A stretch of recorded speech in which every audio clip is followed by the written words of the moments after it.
Okay, everybody, welcome to Team Building Tuesday. And tonight we have a very special session for you guys on one of the most important topics to help yourself and your team fill their schedules up with both business events, product events, one-on-ones, two-on-ones, HBPs, all those type of things. And that is, call night workshop or call workshops or text-to-call workshops or whatever you want to call them. And we have two people that absolutely love doing these and have had tremendous results. And they're going to teach you guys their method and process behind hosting and running call workshops, virtual call workshops moving forward. So I'm going to turn it over to Master Coordinator Maleeva Epperson and Master Coordinator Nick Friday to teach you guys how to run your own call workshops and what to expect when you attend them. So over to Maleeva, I guess, to start it off, and I'm looking forward to learning from you guys. Awesome. Thanks so much. So I'm excited to talk about Lengel. this. What? Maleeva Epperson Lengel. That's right. Lengel's got to be on there. We always forget. But it's not going to be Mr. Nicholas Friday Witcher, right? Well, I wouldn't have a problem with it because I believe in women empowerment. So I'm just saying. Oh, love it. Well, I actually am really excited. First off, I'm excited to do this alongside you because, Nick, I don't think we've trained together in forever. It's been a while. We haven't even seen each other in forever. Darn coronavirus. But I'm excited to talk about this topic because it was something I was very not excited to talk about for a long time, and that was call workshops. So I don't know if anybody else has felt like me, where you're listening to Don or Jim Winkler or JR or Andy Weissman or Kevin Buckman, anyone on stage or in a training, and they're talking about the basic 5 fundamentals, and then they get to doing call workshops, and you're like, I tracked with you until you said that, so I'm going to do all those other things except that, and I'm going to be super successful. And then you go back and do your own thing. And then you hear people talking about doing a call workshop and getting people together and making calls. And you're like, yeah, that sounds like a great idea. And then I'm going to go home and not do it for a while. So if anybody else, if that sounds like your journey, that was very similar to my journey. And I got to the point where I was like, the basic 5 sounds great. And I'm going to do all those things except for the things that I don't want to do. But I'm still going to expect the residual income, right? And then I started having to align the fact that if I wanted something different, maybe needed to do a little something different.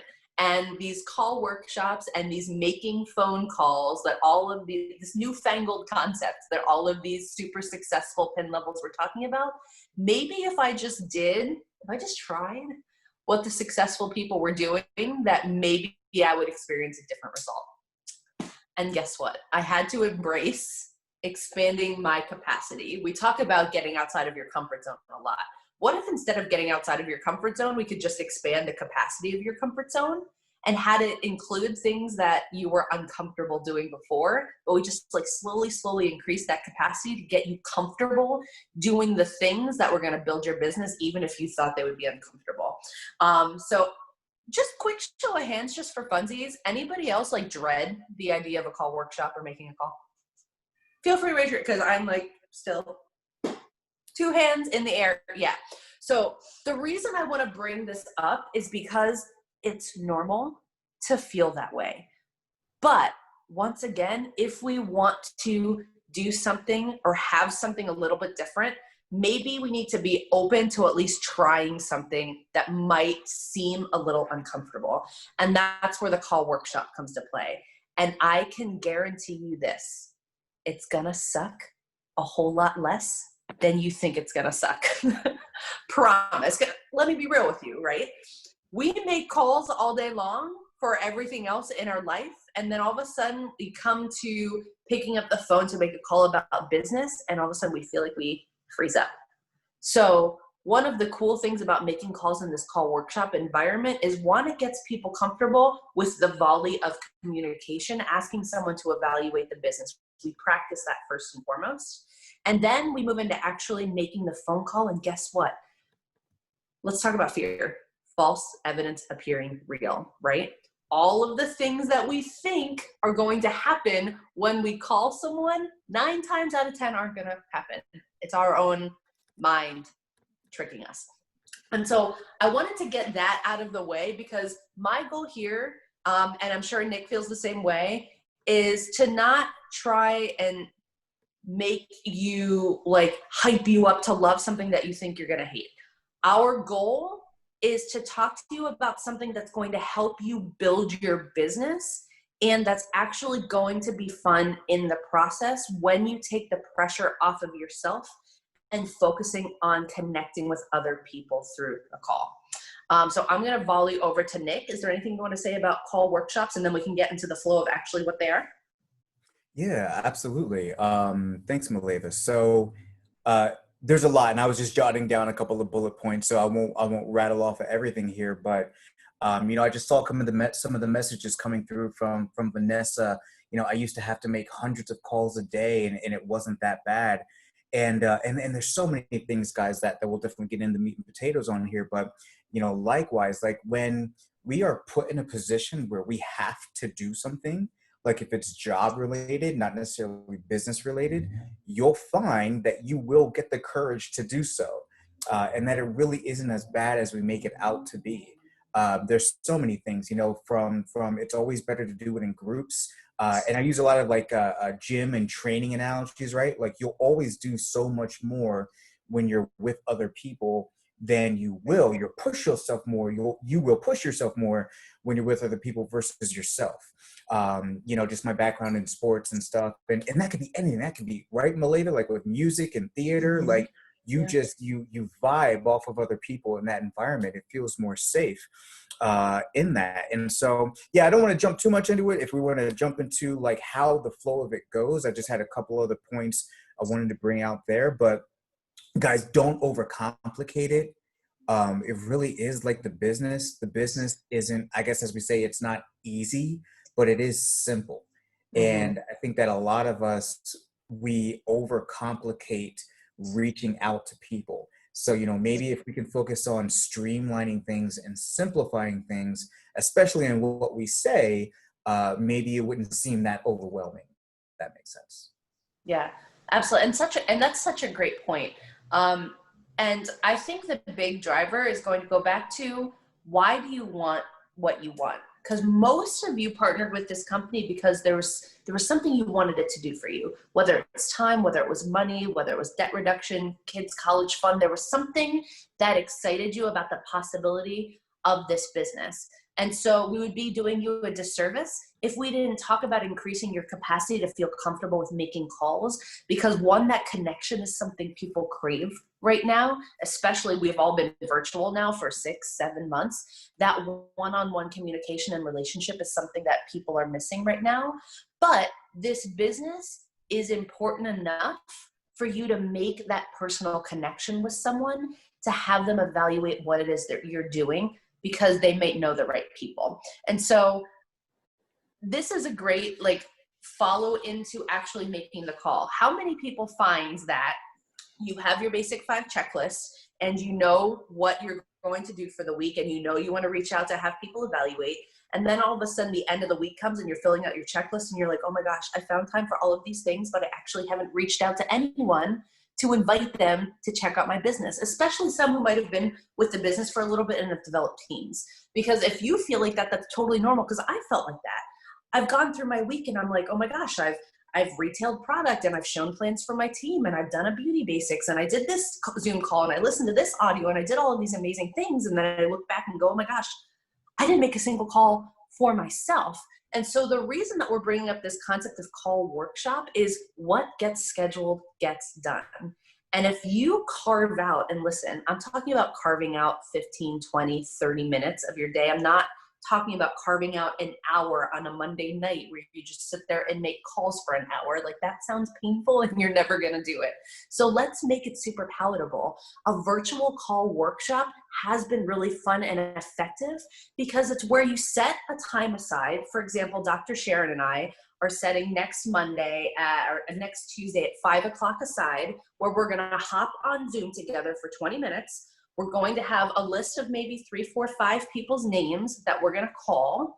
And what's going to happen is she's going to mute herself and I'm going to make a call. And the call is going to look something like this. Shondell, are you on here? Do you mind playing with me?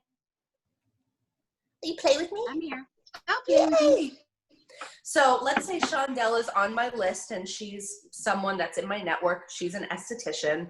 I might call Shondell. Ring, ring. Hello. Hey, Shondell, it's Maleeva. How are you? I'm good. How are you? I'm doing so well. Listen, I only have a second, but I was thinking about you because I know you're an incredible esthetician. I've been following you on Facebook for some time now. I'm so excited to see your growth. I started a business that I really think can be beneficial for a lot of people in our beauty field. And I would love to run it by you because you may know some people I can help. And I would really love for some direction. Would you mind hopping on a Zoom call with me for 30 minutes and I can share with you what it is I'm doing? I'd really love your feedback.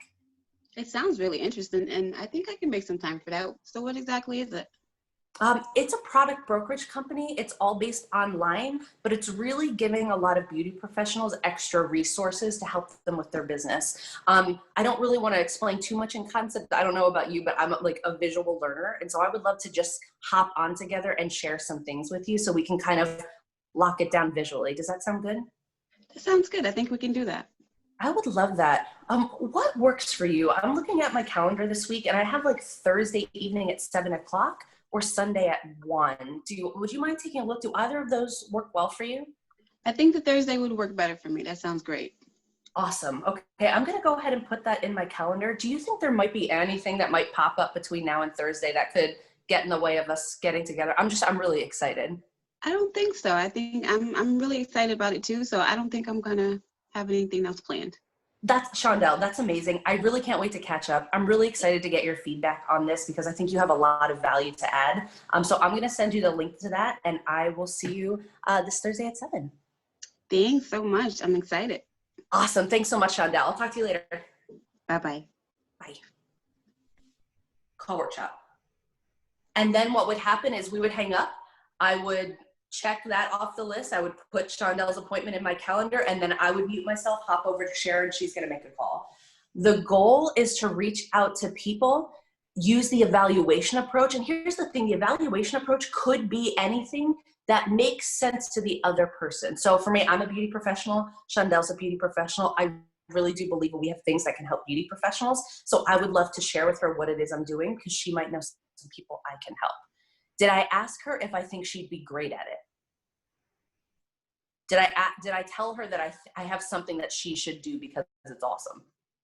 No, the pressure isn't on her. The pressure isn't on me. It's all about just sharing what it is we're doing because she may know some people we can help. That's the evaluation approach. And here's the cool thing. When you take the pressure off of the other person and the pressure off yourself, it opens you up to just having a quick conversation and booking an appointment. Does anybody else think that they could do that? Super simple, right? And it could be Marian's a teacher and I could use that exact same valuation approach. Hey, Marian, I started a business recently. I thought of you because I think I have some things that can help a lot of people in your profession. I would love to share it with you. You might know some people I can help. Can we hop on a Zoom call for about 30 minutes? I'd love to talk to you about what it is I'm doing. It works for any profession. That's one way of doing the evaluation approach. I'm going to turn it over to Nick because he might have some other tips and stuff on how he uses the evaluation approach and runs call workshops. Yeah, no, that was awesome, Maleeva and Shondell, and that role playing. Like, guys, this is all stuff that we should be doing on a regular basis. This idea of practice, right? And you practice something, first off, you practice something you're passionate for. I get if you're very new, or maybe even if you've been around for a little while and you're redefining, yourself and your purpose, as far as what this business can get for you, but you will practice what you're passionate for. It's no different than sports or music or theater or anything else. You practice what you love to do. And so role playing and then getting right into the actual practice part of it and then the application part of it, guys, is what we work towards. So also, I'm just seeing in the chat, Vanessa, what do you do if you're not into beauty products? Absolutely. Hanging around so many ladies in my business career, naturally, I have to be concerned somewhat about beauty. You can see when you hang out with Dawn long enough, you will go bald, and bald is beautiful, as they say. So third party for sure, Vanessa. I never claim to be the expert It's funny, but I do spend maybe 70% of the time or so reaching out to makeup artists or skincare professionals, or I mean, actually women, right, to talk about business. But I will always, within the first 30 seconds, I'll reference Maleeva or I'll reference Brittany to take the pressure off of myself. And so, even if you are interested in beauty, or if you're interested in like wellness yourself, but want to expand into the beauty world, don't try to be the expert in everything. Maleeva, we always say, right, like outsource within your existing network, and so get really, really good at doing that. But so anyway, I just had some bullet points written down, guys. And forgive me because I am very scatterbrained, so I apologize, but it's all good. So, just some things I wanted to share was, what will you do for yourself versus what you do for your job? To kind of put things in perspective, guys, yes. And I know Vince on here, you got to make cold calls too, right? I don't know, Jason, I forget your background, Jason, or if you were making cold calls as well. And I think Vanessa said she did, but guys, I was in a world where it was expected that you made 25 calls a day. Like no joke, like it was metrics. Like if you were not minimum making those calls, people were all over you. Like, what the heck are you doing? Like your career is going to be in jeopardy. All my life, it had been about that. Sending out your emails, making your phone calls, making your dials or dialies, as we would call them, making those contacts. And I never realized, here's what's crazy. You don't realize what you're capable of until you have to do it. Because before, I never thought I could make 20 plus calls in a day until someone said, do it. I'm going to give you an hour and I want you to do it. And I'm going to see how you did after the fact. And when I realized that, and when I realized my job was making me do this and I couldn't stand it. And we say this all the time, right? What if we take 10% or 15% of the energy that our jobs make us give them and put it towards our business? What would the outcome be? I realized that's all I needed to do. JR, Lauren, and everyone, they don't ask us to make 20 some calls a day, right? They ask us to show 2 evaluation plans a week. But if we just take that minimum effort there, right? That's what it takes within this, right? I had to, and I actually tracked it. I'll share the screenshot at a later time, but I probably, in the 12 months or so, 14 months I was there at my recent job, probably made about 8,000 plus calls. So when you have to, you will. But Maleeva, I like what you said. It's about your why, right?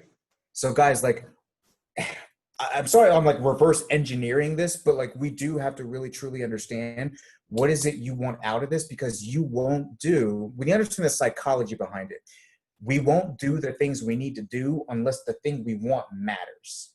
If you have kids, you get it. If you're in a committed relationship, you get it. If there's someone depending on you, you get it. If there's something you truly, really love, you get it. But we won't do the things we do unless we truly are doing them for something that we're passionate for and that we love. So maybe we need to reverse engineer this and get back to that why. Because I tell you what, reaching out to people and making those phone calls is so easy. It's so simple when you have that thing that's driving you forward. So again, I'm just kind of rattling your bullet points. Hey, Nick, just a quick point on that, because this is so important that I had to undo, because here's something with that. I've heard this many times, listening to different really good business coaches and consultants. They say, and actually I heard this the first time from Tony Robbins, from Tony Robbins, and he had said, if the pain of doing something is greater than the pain of not accomplishing your goal, you'll never do it. But if the pain of not accomplishing your goal is greater than the pain of actually making the phone call, then you're going to do it every single time. So you have to remember, that's why it's so important to find your why. If your why is your true why and you need it bad enough, there's nothing that's going to stop you from doing it, because there's no pain that's going to be worse than not achieving the goal you want. So that's why it's important, like Nick and Maleeva said, is to find your why. Yeah, absolutely. And again, guys, we could, just watching our time here, we could have a whole training on our why, and because that is, setting a goal and part of the basic 5. And there's that, I think it's what Simon Sinek, it starts with why. Yeah. I mean, phenomenal read, even just if you get a snippet of that, but absolutely so important. And again, just kind of rattling off bullet points here. It's okay to be scared. It is 100% okay. I've done call workshops where I had someone in the call workshop circle when we could meet in person, a couple of years ago, get up, leave the call workshop, go to the bathroom, lock themselves in there, come back out and say that they were not going to participate.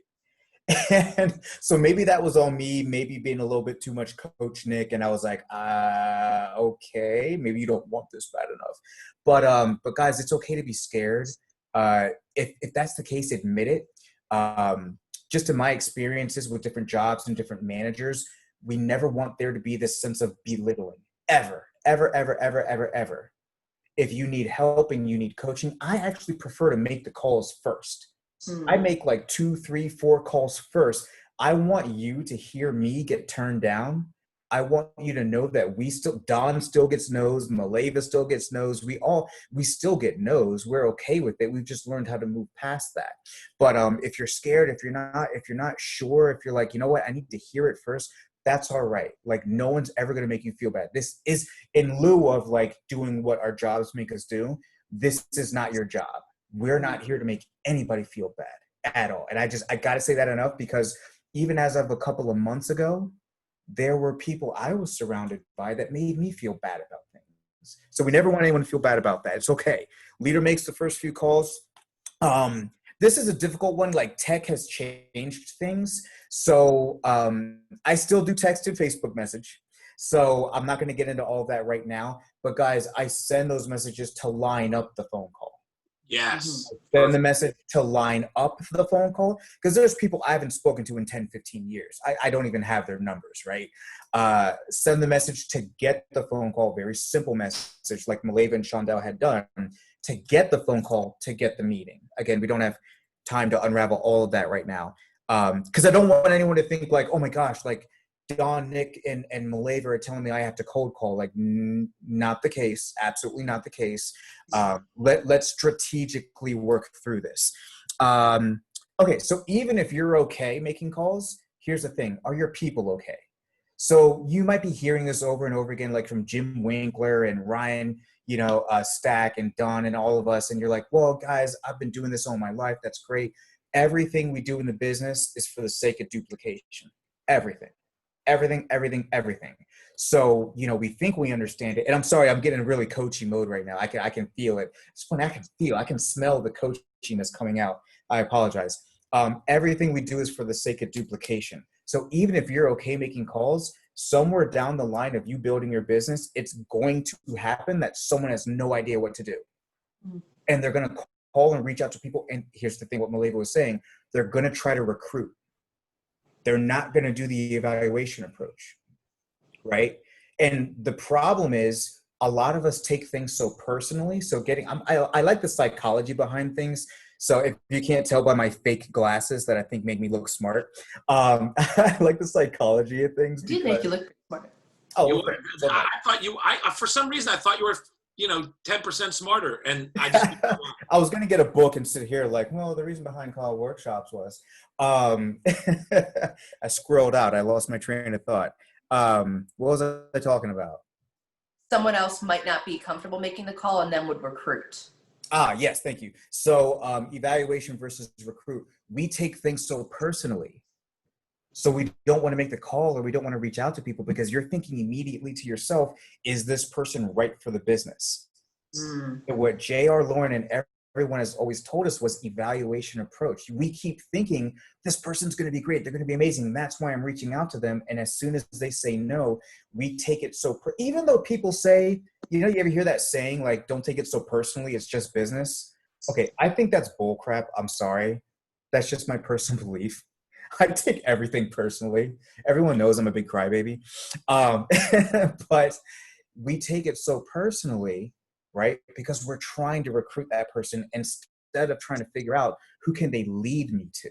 So we really got to get back to mastering this evaluation approach.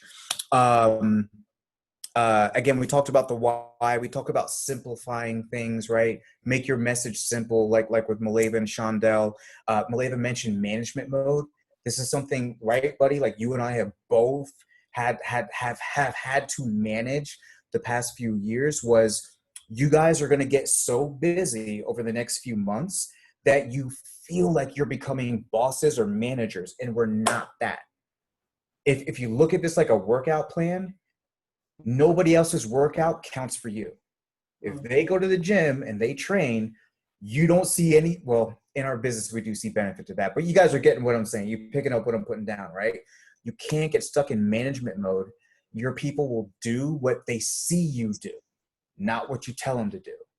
So don't get stuck in that management mode, even if it's carving out just a little bit of time for yourself. Like you and Dr. Sharon, right? Or next week, you're going to do what, 15, 20 minutes? Like that's what it takes. You don't carve out 3-4 hours a day to build your business. I'm really rambling right now. I'm sorry. It's the wine. But that's a wine perfect start. I mean, a call workshop can be you and one other person. Exactly. A call workshop can be you and 3 other people with a senior partner. What I highly encourage is find a buddy.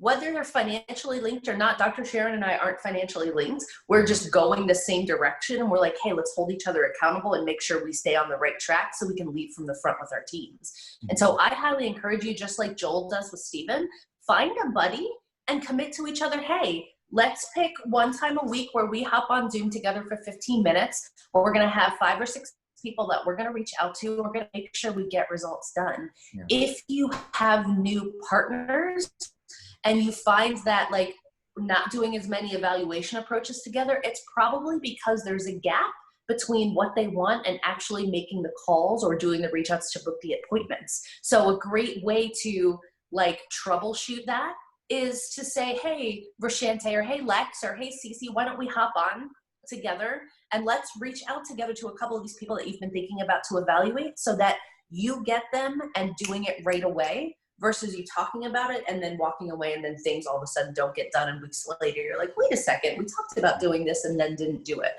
What gets scheduled gets done. And it's a lot more fun to do it with a buddy. Yeah, it is.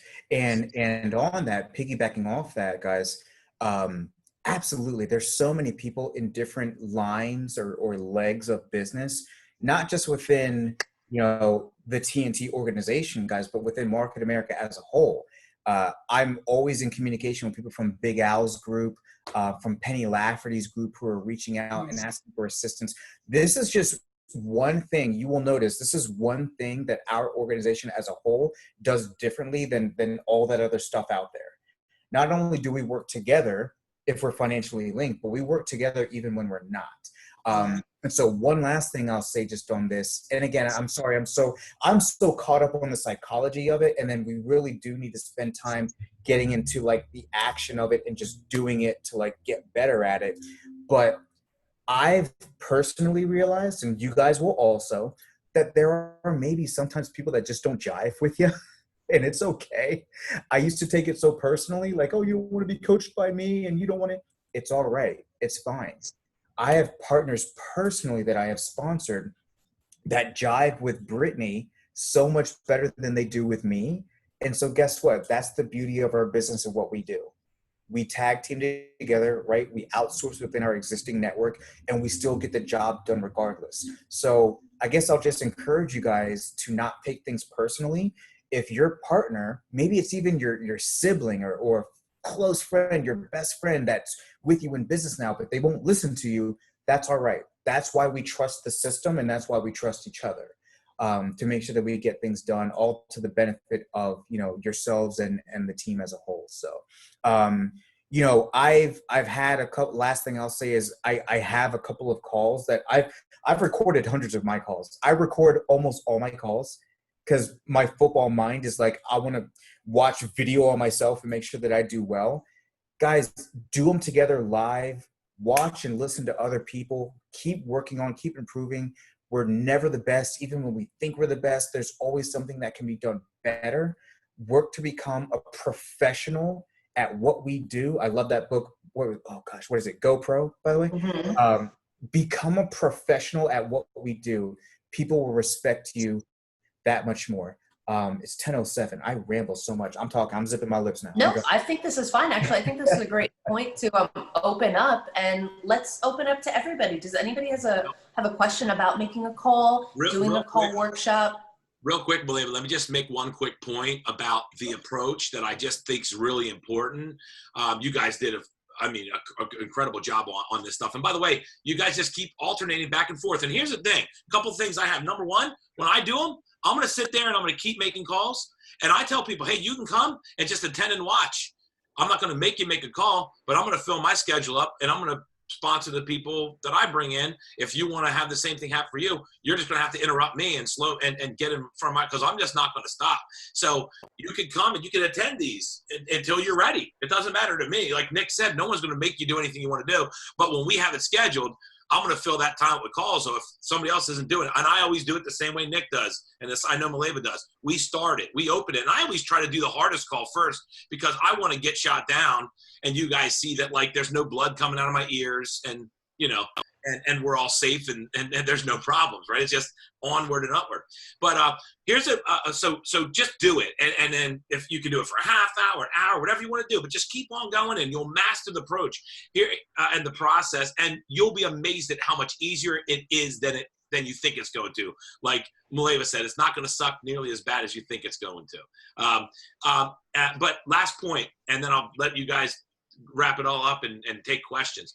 When I do the evaluation approach, there's 2 points that are really important. And I actually learned this from JR directly, and it's so accurate. He said, when you ask someone to evaluate, it's because there's 2 parts that have to be in there. They have to know that there's no pressure on them. You just want them to evaluate it because they might know the right people. Be intentional on why. It's because they might know the right people. That's number one. Why do you want them to look? Because you want them to lead to the right people. That's the reason, right? That's the number one reason. It's not for any other reason but to get them to evaluate because they might know the right people.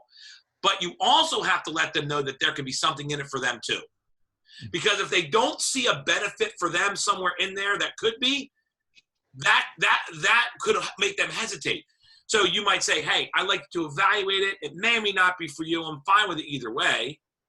But by saying that, you let them know, hey, there might be a benefit to you without trying to get them, right? So make sure they realize, number one, why you want them to evaluate. I want you to evaluate it because I would love your feedback because you might run across the right people and you'd be fully comfortable sending them my way once you understand it. By the way, you may, by doing that, there might be something in it for you, and we could talk about that later once you see it.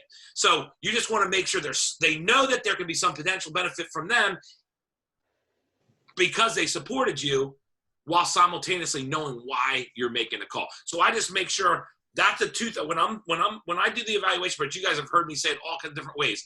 I'm thinking to myself, why they need to know my intent here. My intent is I want them to evaluate it because I'm looking for recommendations and referrals, right? And if they could lead me to the right person moving forward, there may be something in it for them. And who knows, you might see something that intrigues you too, but I'm fine with it either way.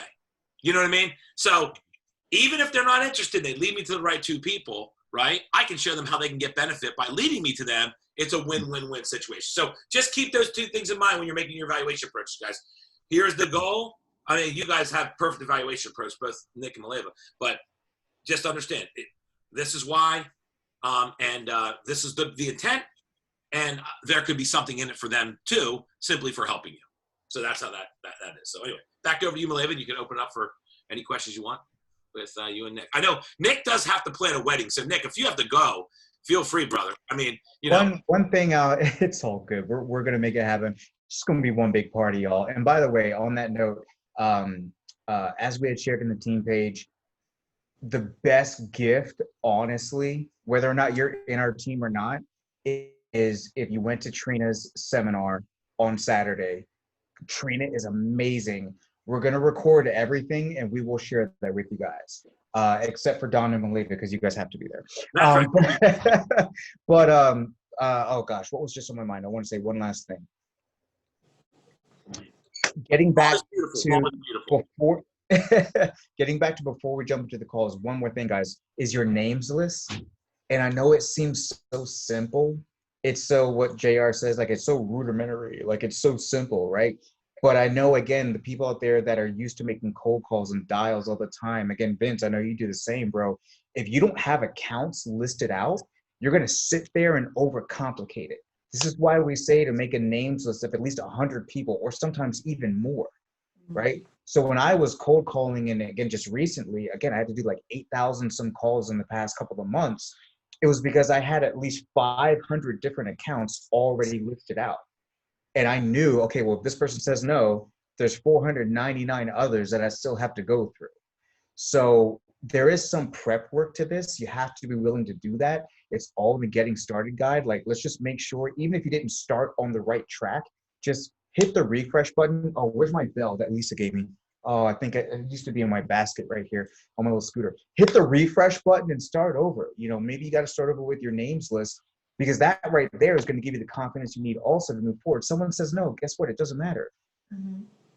Maybe you don't feel this way right now, but I know myself, just speaking personally, I feel I have a responsibility that if someone says no, I still have 99, it's actually a couple hundred more, other people that I have to reach out to just to see if they say no or not. It's a responsibility kind of thing.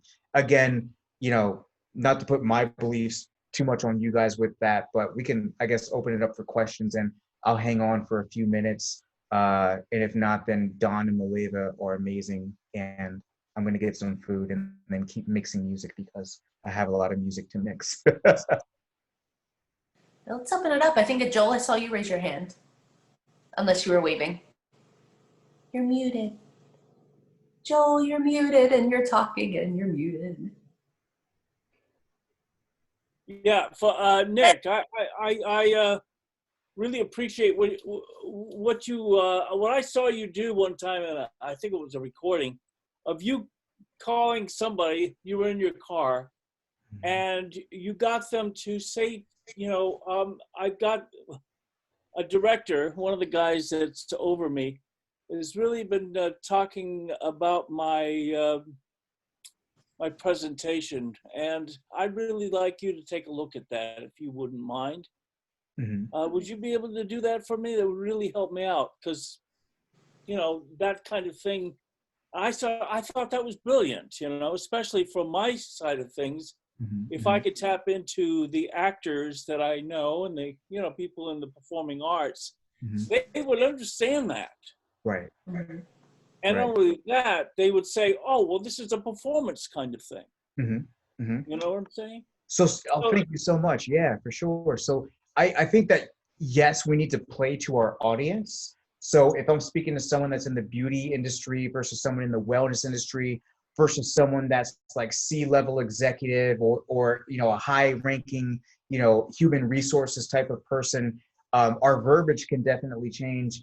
And then I think sometimes also, if we've been in a rut for a little while, we might switch up our verbiage just because you know, you need something differently. So I think what you're referring to is there was a time frame when I would say to people, I would legit, guys, I would just say, hey, I've been tasked by J.R. Ridinger, I know you don't know who he is, to practice on my business presentation, and I'm showing X amount of business overviews in the next couple of days because I need feedback from people. And by the way, I'm expanding in your area as well. So by switching my verbiage up, and again, I would connect with your senior partner on this before you just start switching things up, you know, just to make sure that everything goes smoothly. But by doing things like that, you know, Maleeva, I was able to get actually Dr. Warfel. So our middle school principal, where Maleeva and I went to school, he sits on the board of directors for the entire district. I was able to get his feedback and share business and share products with him that way. There's lots of different approaches in the evaluation approach. That's where it gets a little tricky. So I don't want to confuse anyone on that. Just make sure you connect with your senior partner on that before you change up verbiage. But yeah, play the your baseline audience of for sure. Yeah, the baseline of an evaluation approach is exactly kind of like what we talked about as only have a second, was thinking about you, started a business, may or may not be a fit for you. You may know the right people. When can we hop on? Like, those are the kind of staples if you were going to bullet point and outline. But the reason that you're reaching out to them may change. Like, I reached out to Shondell because she's an esthetician. I believe I have a business that can help beauty professionals. The reason I might reach out to Joel is started a business. I think it can help a lot of people in our profession. Would love to share it with you, get some feedback. So, or if you're brand new and haven't shown the business a lot, that type of approach is a great too. I've told new partners, hey, reach out to 10 people, let them know that you started a business, you're expected to share the business professionally, and you'd like to practice a few times and get some feedback before you do that. Would they mind hopping on and letting you share the business with them? All of those are versions. Also, what you said, Maleeva, you said something about, look, I'm reaching out here. I started a new business because I'm trying to make some extra money. Did you say that? Because that sounded good to me. That sounded like, hey, we're all out there trying to make some extra money, trying to keep our heads above water, right? Yeah, I don't know if that was me, but it could have been someone.